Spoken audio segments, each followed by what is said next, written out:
આ ભારત તો સાહેબ કોને નથી લાગતો, જેને એને ખબર છે કે અમારો અસ્તિત્વ ખતરામાં છે, જો રાષ્ટ્ર વિરોધી છે, દેશનો ગદ્દાર વ્યક્તિ છે, એને દેશમાં બીક લાગતું હશે.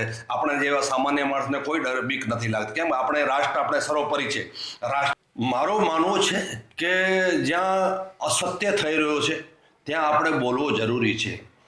જ્યાં ખોટો થઈ રહ્યો છે ને આપણે કાનો આડા હાથ દઈ દો કે આંખો આડા હાથ દઈ દો, એ મારો ધર્મ નથી. મારો ધર્મ એ છે કે સત્યને સત્ય કહેવો અને ખોટાને ખોટો કહેવો મારો ધર્મ મને શીખડાવે છે.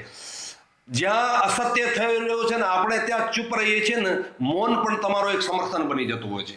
બોલિવૂડની કોઈ બી પિક્ચર જુઓ, એમાં પૂજારી હોય છે એ વ્યભિચારી બતાવ્યો છે, ગામનો ઠાકુર છે એ અત્યાચારી બતાવ્યો છે, અને એક ગામની અંદર મૌલવી હોય છે એ એકદમ ઈમાનદાર હોય છે. એટલે ભારતની સંસ્કૃતિને, હિન્દુઓની સંસ્કૃતિને, સનાતન ધર્મને નીચો જવાડવાનું કામ કર્યો છે. નમસ્કાર ફ્રેન્ડ્સ, ફરીવાર આપ સૌનું એક નવા એપિસોડમાં હાર્દિક સ્વાગત છે. મિત્રો, આ પોડકાસ્ટમાં આપણી સાથે જોડાયા છે દેવનાથજી બાપુ, જે એમ કહે ને કે વાગડની ધરતીના એક સંતના રૂપમાં આગળ આવ્યા છે. ઘણા વર્ષોથી વાગડની ધરતી ઉપર જે એકલધામ આવેલું છે ત્યાં બિરાજે છે અને આ જગ્યાને ખૂબ જ આગળ વધારી છે. તો આજે એમની સાથે ઘણી બધી વાતો કરવી છે, એટલા માટે આપણે એમની સાથે જોડાયા છીએ. બાપુ, આપનું હાર્દિક સ્વાગત છે અમારી યુટ્યુબ ચેનલ ઉપર. ધન્યવાદ, આભાર. બાપુ, સૌથી પહેલા એક તમારો ટૂંકો પરિચય દર્શક મિત્રોને આપો, જેથી કરીને લોકો આપણી સાથે એટેચ થઈ જાય.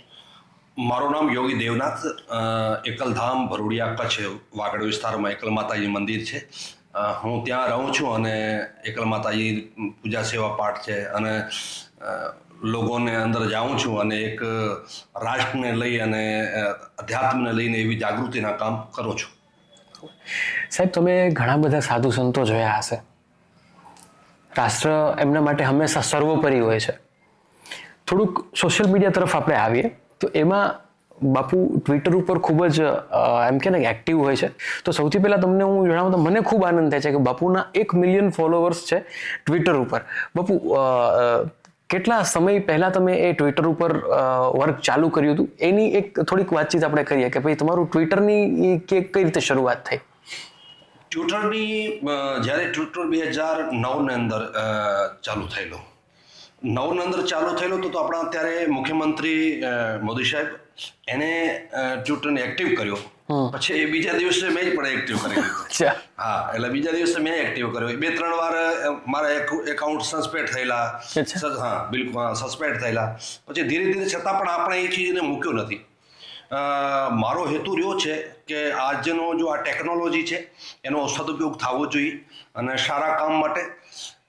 મારો માનવો છે કે રાષ્ટ્ર છે તો ધર્મ રહેશે અને ધર્મ રહેશે તો આપણે રહી શકો. અગર રાષ્ટ્રનું કોઈ અસ્તિત્વ નથી તો આપણું કોઈ અસ્તિત્વ નથી. રાષ્ટ્ર છે તો રાષ્ટ્ર હંમેશા માટે સર્વોપરી માનવું છે. તો રાષ્ટ્રવાદને લઈને જે એને વિશે મુદ્દા છે એને હું હંમેશા લખતો રહું છું. અને દેશની અંદર કોઈ પણ બેઠા છે, દેશની અંદર રહે છે, દેશનો ખાય છે, દેશમાં મોટા થયા છે, દેશની સત્તા ભોગવી છે, અને એ લોકો જ્યારે રાષ્ટ્ર વિરોધી બોલતા હોય છે ત્યારે ચોક્કસપણે એને આપણે જવાબ આપતા હોઈએ છીએ કે તમે હકીકત તમારો શું છે. એમને આપણે આઈનું બતાવતા હોઈએ છીએ, એને આપણે આરીશો બતાવતા હોઈએ છીએ. તમે આ દેશમાં રહો છો અને દેશ સાથે ગદ્દારી એ સારી નહીં. એટલે રાષ્ટ્રવાદ વિશે જો પણ હોય છે હું લખતો હોઉં છું, બોલતો હોઉં છું. બરોબર છે. ફ્રેન્ડ્સ, મેં તમને અગાઉ કીધું એમ એક જેટલા આપણે તમે જોયું હશે કે આપણા વિડીયોમાં આપણે ઘણા બધા સાધુ સંતો સાથે મળતા હોય છે. તો એ બધા લોકોમાં એક વસ્તુ કોમન છે કે રાષ્ટ્ર એમના માટે સર્વોપરી છે, એમના માટે દેશથી ઉપર કાંઈ નથી. બાપુ, હું સીધો જ તમને પ્રશ્ન પૂછી લઈશ. અત્યારે બોલિવૂડ, તમને ખ્યાલ છે કઈ રીતનો માહોલ છે બોલિવૂડમાં? ઘણા બધા જે મોટા મોટા સેલિબ્રિટી છે, ફિલ્મ સ્ટારો છે, એવું કહેતા હોય છે કે ભાઈ અમને ભારતમાં સેફ નથી લાગતું. તો એવા લોકોને આપણે ડાયરેક્ટલી શું મેસેજ આપવા માંગીશું? આ ભારત તો સાહેબ કોને નથી લાગતો, જેને એને ખબર છે કે અમારો અસ્તિત્વ ખતરામાં છે, જો રાષ્ટ્ર વિરોધી છે, દેશનો ગદ્દાર વ્યક્તિ છે, એને દેશમાં બીક લાગતું હશે. આપણે જેવા સામાન્ય માણસને કોઈ બીક નથી લાગતી. કેમ? આપણે રાષ્ટ્ર આપણે સર્વોપરી છે. રાષ્ટ્રને આગળ રાખીને આપણે કામ કરતા હોઈએ છીએ. બીક એને લાગે છે જે રાષ્ટ્ર વિરોધ કામ કરે છે, રાષ્ટ્ર વિરોધી છે, એવા લોકોને બીક લાગે છે. અને આપે જેમ કંઈ બોલિવૂડનો આપે જોયો હશે કે છેલ્લા 5-7 વર્ષથી બોલિવૂડ બિલકુલ બેસતો જાય છે, Yes. બિલકુલ હા પતનને કિનારે ઉપર છે. કેમ કે આજે આ સોશિયલ મીડિયા ઊભો થતા, સોશિયલ મીડિયા ઊભો થતા એટલે બોલિવૂડની શું ઓકાત છે, સનાતન ધર્મ વિશે બોલિવૂડ શું બતાવે છે યસ, એ આજે લોકો જાણી ગયા છે. આપે જો બોલિવૂડની કોઈ બી પિક્ચર જો એમાં પૂજારી હોય છે એ વ્યભિચારી બતાવ્યો છે, ગામનો ઠાકુર છે એ અત્યાચારી બતાવ્યો છે, જે પણ એમાં હિન્દુના પાત્ર આવે છે એને બદનામ કરવાના બતાવ્યા છે. અને એક ગામની અંદર મૌલવી હોય છે એ એકદમ ઈમાનદાર હોય છે. એટલે ભારતની સંસ્કૃતિને, હિન્દુઓની સંસ્કૃતિને, સનાતન ધર્મને નીચો જવાડવાનું કામ કર્યો છે. આજે સોશિયલ મીડિયા આવતા બધાને હાથ મોબાઈલ આવી ગયા છે અને લોકોને ખબર પડી ગઈ છે કે તમે અમારા ધર્મ વિશે કેવો બતાવો છો. છેલ્લા 5-7 વર્ષથી જુઓ છો બોલિવૂડ પાણીમાં બેસી ગયો છે, પતનના કિનારા ઉપર છે. આપણે જુઓ છો અત્યારે કોઈ બી સાઉથનો એક્ટર હોય એ કલાકાર એની ફિલ્મ બનાવતો હોય, પિક્ચર બનાવતો હોય છે, અબજો કરોડો રૂપિયા કમાવતી હોય છે. કેમ?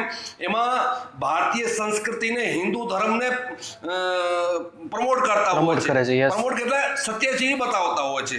સનાતન ધર્મને કોઈની જરૂર નથી કે તમે એને સારો બતાવો. સનાતન ધર્મ પોતે જ સારો છે, પણ છે એને રિયલિટીમાં બતાવે છે. અને બોલિવૂડ છે હંમેશા માટે સનાતન ધર્મનો વિરોધ કર્યો છે, સનાતન ધર્મને ખોટો બતાડ્યો છે, સનાતન ધર્મને નીચો જોતા બતાડ્યો છે. એટલે આજે લોકોને હાથમાં મોબાઈલ આવી ગયા છે. મોબાઈલ આવી ગયા છે એટલે ધીરે ધીરે કરતા, અને આ બોલિવૂડની અંદર લગભગ ડી કંપની એટલે દાઉદના પૈસા લાગતા, એ દાઉદના પૈસા આવવાના બંધ થઈ ગયા છે. જેટલા પણ એના ચાટુકાર હતા, એના જો જેટલા સાથીદારો હતા એના ધીરે ધીરે બધા ડિમેજ થઈ ગયા છે. બોલિવૂડ એક દિવસ જોજો આપ, બોલિવૂડ એક દિવસ ખતમ થઈ જવાનો, કારણ કે એના કર્મો એવા હતા, એને કર્મોથી ખતમ થઈ જવાનું છે. બરોબર છે. આજકાલના યુવાનો બાપુ ઘણા બધા લોકો બોલિવૂડથી પ્રેરિત થઈ જતા હોય છે કે ભાઈ કોઈ બી એક્ટર છે તો એ એક્ટરના ઇન્ફ્લુએન્સમાં આવીને ઘણા બધા કાર્યો કરતા હોય છે. તો ખરેખર એ વસ્તુ ના થવી જોઈએ. આપણો રૂડો ઇતિહાસ છે, આપણા કચ્છમાં એટલા ઇતિહાસ થઈ ગયા છે, સોરઠની ધરતીમાં ઇતિહાસ છે, આપણા શૂરવીરો એવા છે. એનાથી ઇન્ફ્લુએન્સ થવાને બદલે, એને એક રોલ મોડલ ગણવાને બદલે આજના યુવાનો જે છે એ આવા એમ કે ને કે બોલિવૂડના એક્ટરોને રોલ મોડલ માનતા હોય છે. તો એવા યુવાનોને આપણે બાપુ શું મેસેજ આપશું? હું ચોક્કસ યુવાનોને કહેવા માંગુ છું, આપણે કોઈનાથી પ્રભાવિત થવો હોય તો ભગતસિંહથી થવો જોઈએ, સુભાષચંદ્ર બોઝથી થવો જોઈએ, શિવાજી મહારાજથી થવો જોઈએ. આપણા આદર્શ છત્રપતિ શિવાજી મહારાજ હોવા જોઈએ, મહારાણા પ્રતાપ હોવા જોઈએ. એવા આપણા અસંખ્ય સુરવીરો થયા છે, એ આપણા આદર્શ હોવા જોઈએ. એ ફિલ્મના હીરાઓ છે ને, એની કોઈ જિંદગી નથી, એનો કોઈ જીવન નથી, એનો કોઈ આદર્શ નથી. એને જે પૈસા મળે ત્યાં ગીત ગાવા જતા હોય છે.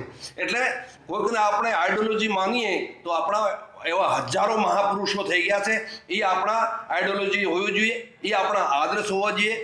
હજુ ફિલ્મના હીરા છે, એનો કોઈ આયુષ નથી. અને એ તો આપે જોયું છે, છેલ્લા લગભગ બધા મીડિયા, સોશિયલ મીડિયા જોતા હો છો, છેલ્લા 4-5 વર્ષથી પતનને કિનારે ઉપર આવીને ઊભા છે.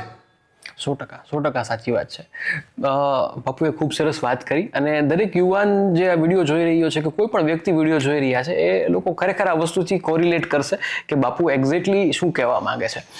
સાથે સાથે બાપુ આપણું જે સનાતન ધર્મ છે, સનાતન ધર્મથી ઘણા યુવાનો આજે અજાણ છે. બાપુ એને ખબર જ નથી કે એનો ધર્મ શું છે, કેમ કે ભણાવવામાં જ નથી આવ્યું. આજે તમે જુઓ, આ બાળકો જે ભણી રહ્યા છે 4th, 5th, 6th, 7th, 8th કે 10th ધોરણ સુધી, આપણા ઇતિહાસો સાહેબ ચોપડીમાં ક્યાંય બાપુ રાખવામાં જ નથી આવ્યા. તો એના વિશે શું કરી શકાય? યુવાનોને કઈ રીતે આપણા ધર્મમાં આગળ આમાં લઈ આવી શકાય? એના વિશે બાપુ શું કરવું જોઈએ? હા, ચોક્કસ. એક તો આપણો જો ભણતર છે એને અંદર આપણા શાસ્ત્રોનો ઉલ્લેખ કરવો જરૂરી છે. કે આપણી પાસે એવા શાસ્ત્ર છે કે જેમ શ્રીમદ ભાગવત ગીતા છે, મહાભારત છે, રામાયણ છે, એવા અસંખ્ય આપણે પાસે એવા શાસ્ત્રો છે કે દુનિયાને પાસે કોઈને પાસે નથી. એવા આપણે પાસે સુંદર શાસ્ત્રો છે. મને લાગે છે સનાતનની અંદર જો છે ને, દુનિયાની કોઈ પાસે એવી કઈ વસ્તુ નથી એટલી સનાતન પાસે છે. સનાતન તમને જીવતે શીખડાવે, સનાતન તમને રસ્તો બતાવે. સનાતનની અંદર જેટલી ખૂબીઓ ભરેલી છે ને, દુનિયાને કોઈ પણ પાસે એટલી બધી નથી. એટલે મને લાગે છે કે સનાતન દરેકને અંદર ઉતરે એ કામ કરવું પડે તો આપણે એને શિક્ષણ ક્ષેત્રમાં એને પહેલે લાવવું પડશે. અને હવે મને લાગે છે સરકારો પણ એક એજ્યુકેશન સિસ્ટમને સુધારણા કરી રહી છે. અને સુધારણા એ છે કે તમારે ભણતરની અંદર તમારે ગીતા આવે તો જ આપણે જીવનની અંદર આપણા સનાતન ધર્મ ઉતરવાનો છે અને તોય આપણે એને પદ ઉપર ચાલવાના છીએ. એટલે મને લાગે છે કે જ્યાં સુધી આપણા શાસ્ત્રો આપણે ભણતરની અંદર નહીં આવે ત્યાં સુધી થોડો અસંભવ જેવો લાગે છે. હું આપણે માધ્યમથી બધાને કહેવા માંગુ છું, સનાતન ધર્મ છે એ સર્વશ્રેષ્ઠ ધર્મ છે. દુનિયાની એવી કોઈ તાકાત નથી. વસુધૈવ કુટુંબકમ આખે વિશ્વને પોતાનો પરિવાર માનતો હોય છે. સર્વે સુખીના સર્વે સંતો નિરામયા, એટલે દુનિયાની આખેની મંગળ કામના કરતો હોય છે.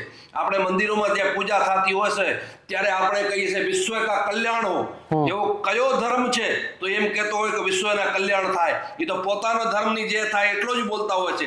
આપણે સનાતન ધર્મ છે ને એ કહેતો હોય છે વિશ્વ કા કલ્યાણ હો, સર્વ વિશ્વની જય હો.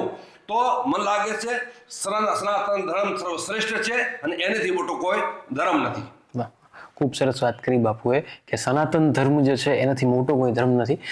મિત્રો, આજે જે પ્રમાણે બાપુ સાથે વાતચીત થઈ રહી છે ને, આજે અમારો ઇન્ટરવ્યુ છે ને કોઈ સ્ક્રિપ્ટેડ ઇન્ટરવ્યુ નથી. બાપુ જે પ્રમાણે જવાબ આપે છે, હું જે પ્રમાણે સવાલ બાપુને પૂછું છું એ પ્રમાણે બાપુના જવાબ આવતા હોય છે, તો તમને વધારે મજા આવતી હશે. ઘણીવાર સ્ક્રિપ્ટેડ ઇન્ટરવ્યુ હોય બાપુ તો એમાં મજા ના આવે એમ. અને આજે બાપુના જવાબો છે ને એકદમ એમ કે ને કે ત્વરિત છે. એ ક્યાંયથી ગોખીને કે મેં એવું ઇન્ટરવ્યુ નથી લઈ રહ્યા. બાપુ, ખાસ મારે તમને એક એ પણ પ્રશ્ન પૂછવો છે કે રાષ્ટ્રમાં અથવા તો આપણા ગુજરાતની વાત કરીએ તો ગુજરાતમાં ઘણીવાર એવી ઘટનાઓ ઘટી જતી હોય છે જેનો સપોર્ટ લોકો શરૂઆતમાં નથી કરતા, પણ અમે લોકોએ જોયેલું છે કે જ્યારે એ પર્ટિક્યુલર ઘટના ઉપર કોઈ નથી બોલતું ને ત્યારે તમે આગળ આવો છો. મારો માનવું છે કે જ્યાં અસત્ય થઈ રહ્યો છે ત્યાં આપણે બોલવું જરૂરી છે. જ્યાં ખોટો થઈ રહ્યો છે ને આપણે કાનો આડા હાથ દઈ દો કે આંખો આડા હાથ દઈ દો, એ મારો ધર્મ નથી. મારો ધર્મ એ છે કે સત્યને સત્ય કહેવો અને ખોટાને ખોટો કહેવો મારો ધર્મ મને શીખડાવે છે. જ્યાં અસત્ય થઈ રહ્યું છે ને આપણે ત્યાં ચૂપ રહીએ છીએ ને, મૌન પણ તમારો એક સમર્થન બની જતું હોય છે. એટલે તમે એના સમર્થક છો. તો મારો માનવો છે કોઈ બી અગર ખોટો થઈ રહ્યો છે, ગલત થઈ રહ્યો છો, તમારી અવાજ બુલંદ કરવી જોઈએ. અને બુલંદ અવાજ કરશો તો જ એ વિષયને ન્યાય મળવાનો છે કે અથવા તો વ્યક્તિને ન્યાય મળવાનો છે. કોઈ વ્યક્તિ સાથે ખોટો થઈ રહ્યો છે અને આપણે એના મુખદર્શક બનીને ઉભા રહીએ તો આપણે પાપના ભાગીદારી છે. મારો સનાતન ધર્મ એવો શીખડાવતો નથી. મારો સનાતન ધર્મ એ જ શીખડાવે છે કોઈક વ્યક્તિ સાથે ખોટો થઈ રહ્યો છે તો મારે એની અવાજ બુલંદ કરવી જોઈએ, મારે એને સપોર્ટ કરવો જોઈએ, એને સાથે ઊભો રહેવો જોઈએ. તો મને લાગે છે અગર આપણે સત્યને સાથે ઊભા રહીએ, 2 દિવસ વિલંબ થાય પણ ચોક્કસ અંતે સત્યનો જ વિજય થતો હોય છે. એટલે કોઈ બી આવી ઘટના ઘટતી હોય તો આપણે એના મુખદર્શક બનીને ઊભા રહીએ એમ નહીં, આપણે પણ એનું સમર્થન કરીએ અને આપણી અવાજ પણ બુલંદ કરીએ. તો ફ્રેન્ડ્સ, જે પ્રમાણે આપણે વિડીયોની શરૂઆતમાં કીધું હતું કે બાપુ ખરેખર એક રાષ્ટ્રવાદી વ્યક્તિ છે, એમના માટે રાષ્ટ્ર સર્વોપરી છે. તો આજે આપણે એમની સાથે જે વાતચીત કરીને એ જ વસ્તુ આપણને એમાં જાણવા મળી છે. આશા છે કે આ પોડકાસ્ટ આપણને ખૂબ જ ગમ્યો હશે અને ફરી બાપુ સાથે ક્યારેક મોકો મળશે તો ફરી એક નવા પોડકાસ્ટ સાથે આપણે આવીશું. આશા છે કે આપને આ વિડીયો ખૂબ જ ગમ્યો હશે. જો વિડીયો ગમ્યો હોય અને આ વાત ગમી હોય તો લોકો સાથે શેર કરજો. Thank you very much.